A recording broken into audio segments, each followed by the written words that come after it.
Welcome, Brony nerds and gamers. My name is Drummy, and this is a Let's Play of Anna, the Extended Edition.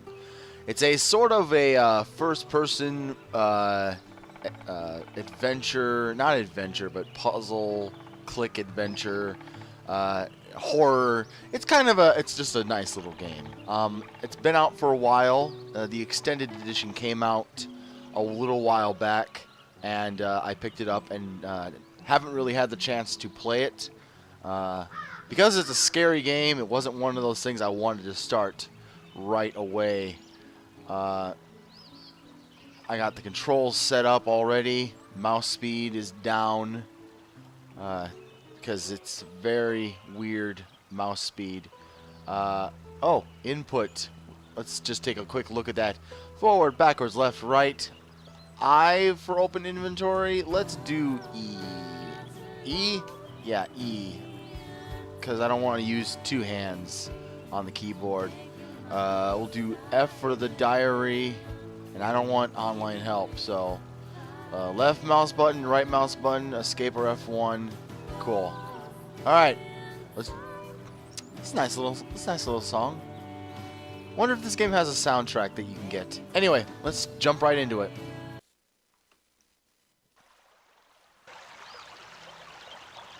I still recall the ecstasy of the sun piercing through the trees.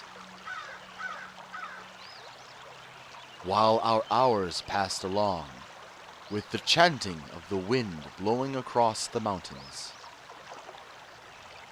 I hoped that I had forgotten you forever and ever.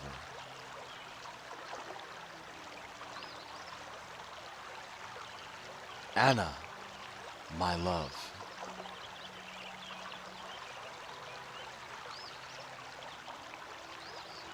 Whoa! This is the house that keeps appearing in my nightmares. No doubt about it. I could count every single crevice. How did I end up here anyway? I feel as if I walked here in a trance. But now I'm past the gates.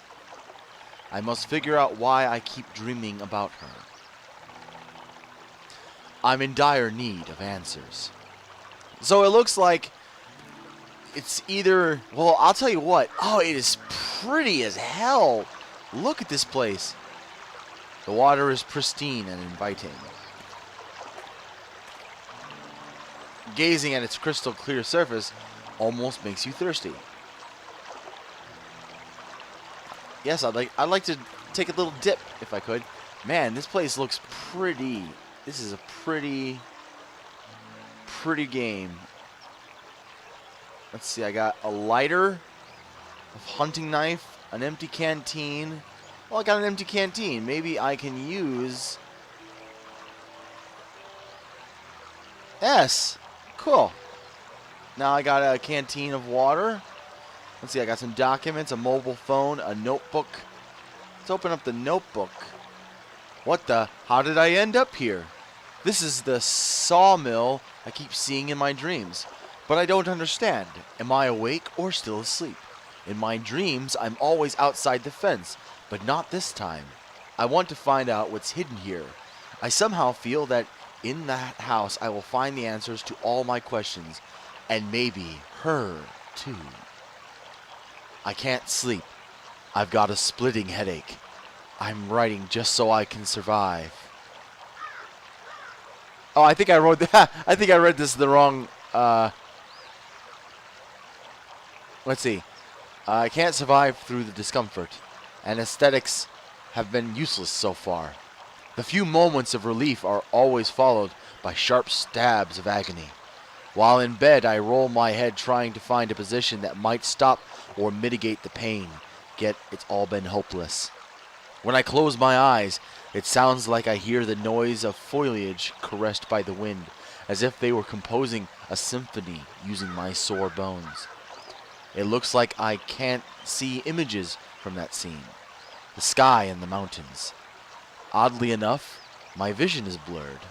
But despite the fact that I don't recognize the place, I have the feeling I've already been there. This migraine must be playing tricks on me. I despise the mountains, and I would never wish to go there. The few times I've gone up to the mountains, I didn't stay more than a single day, never ventured into the woods, nor gone on hiking trails. I must rest my head upon a pillow. I'm feeling faint from the pain. Today's lesson shocked them when I told them how it was common for a knight in the Middle Ages to rape poor countrywomen they would happen to meet walking alone on the streets. Some of them stared at me. The girls in particular seemed aghast and disturbed, as if I were telling them a fictitious story. Nevertheless, there is many an old song, usually not to be found in anthology school books, extolling this practice and even glorifying rape as a privilege of knighthood towards women of subordinate classes. In summation, knights would romantically kneel before damsels and unleash themselves upon young shepherdesses.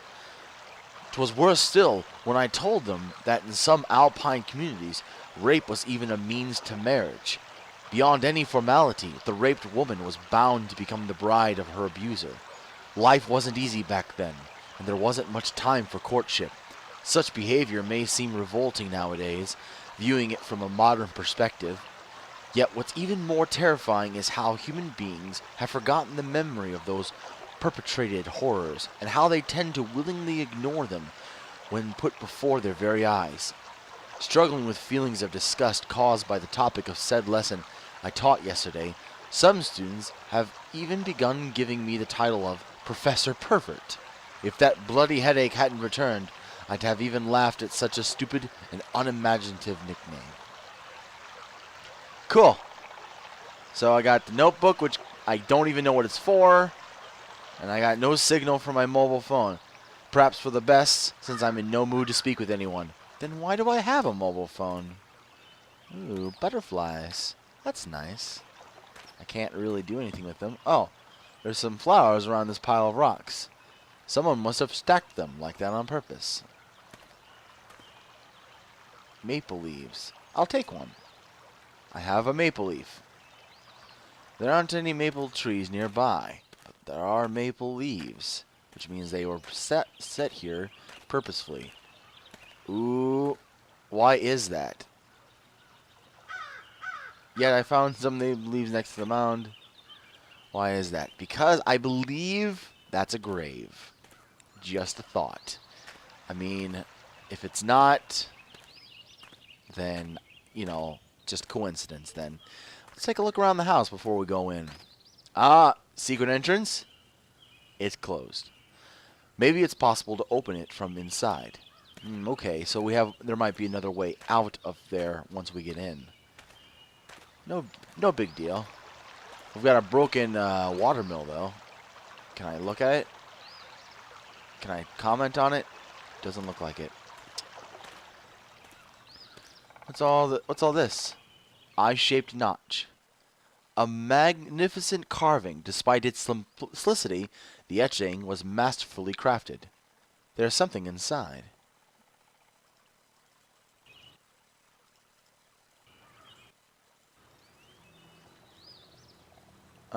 Maybe I need to use the hunting knife? No. The maple leaf? No. What about the lighter? No. I got this thing here. This might be a health bar. Is it a health bar?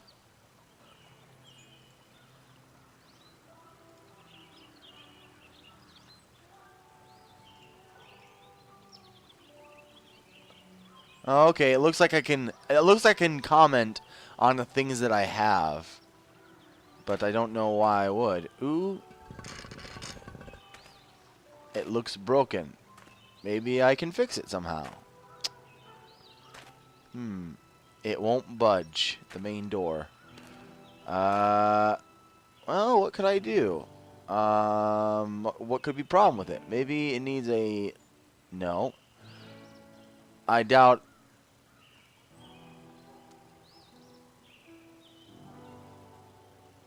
An ordinary flask is full of water. I don't care about that.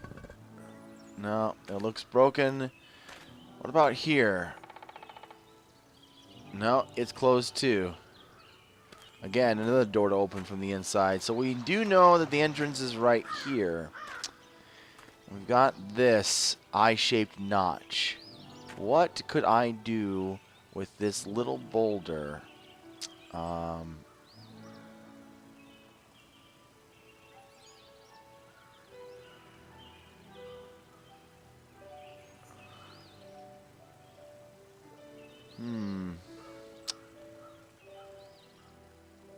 I don't really have a good enough tool to use. Maybe I still need to look around. Huh. The only other thing... Ooh!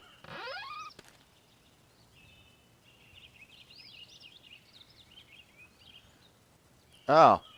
A little string that's holding the door, so we can take the folding knife and... Done. I cut the rope.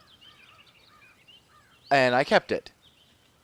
Sorry, I'm trying not to skip things of text. Oh, cool. Huh, a cracked wall. No way I can't make it with my bare hands. Well, what do I have that I could use? Probably nothing. Doesn't look like. Looks like some vines. I don't think I want to burn down the house. That's not... That doesn't sound like something I'd want to do. But we have this eye-shaped notch.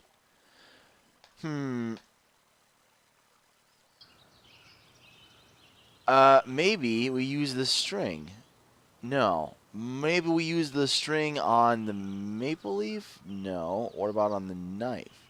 Done. I cut the rope.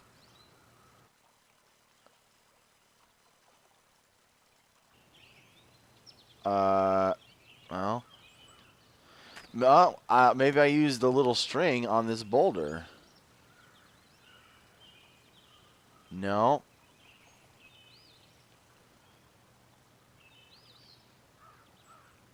It's about 1.5 feet long. This looks like it could have been pushed in, but nope. Ah, a barred window. The window is bolted firmly shut. There's no way to pass through here. Oh, that doesn't help me then. Another barred window. No use. Another barred window. No use. A pile of rocks. Nothing. Strange. The maple leaf must have been important because we picked it up. Well, gosh gee willikers, am I already stumped? Oh, hey, look. A pebble. Ah, maybe we take the string.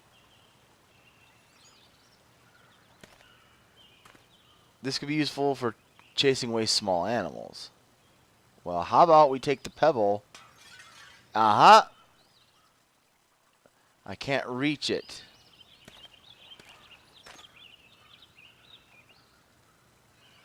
I can't reach the gear piece. What if I use the string? No. What if I... No, I don't want to cut the rope. Why can't I reach it? Oh. Push... No, that didn't seem to help.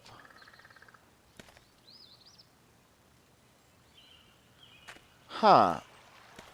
Well, I broke the glass with the pebble. That's good.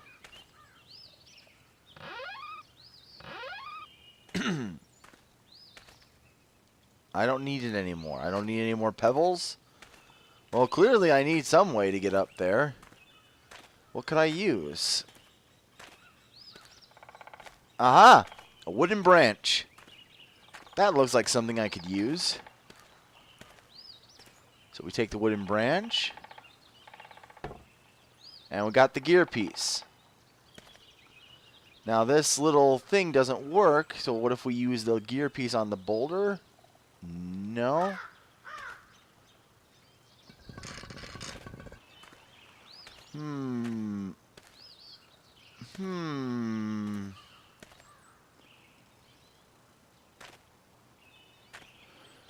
Well, we have a gear piece.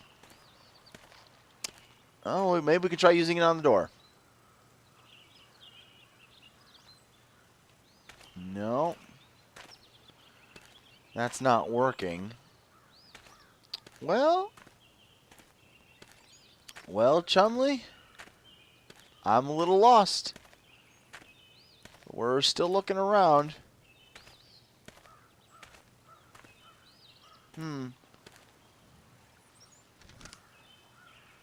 Oh, I got more pages of the journal.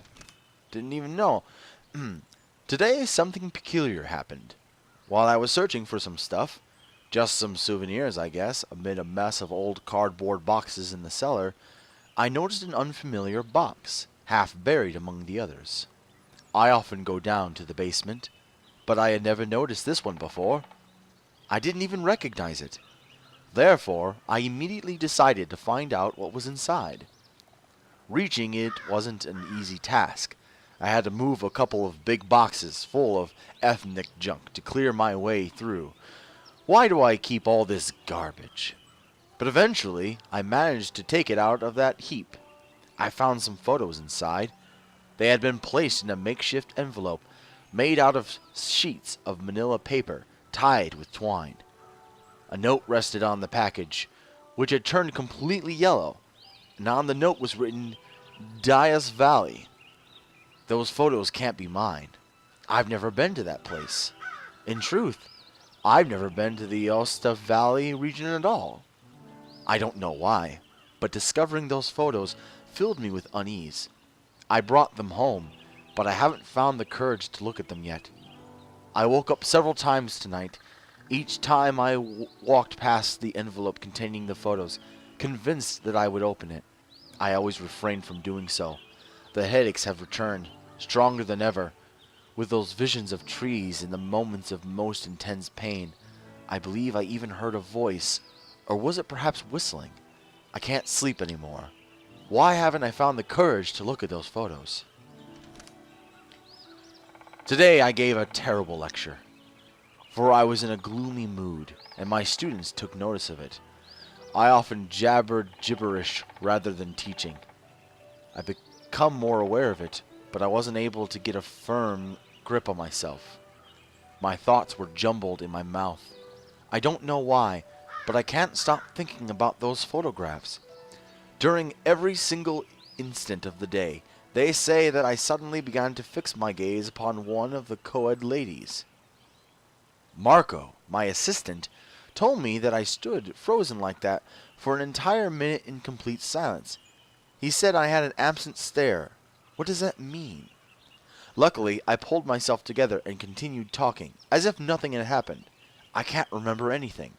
It was like a kind of blackout in my coherent stream of consciousness. The Mother Goddess. I gave a lecture on this particular topic today when I introduced the concept of the Vasica Pisces. They all burst into laughter. One immediately pointed out that it looked like a vagina.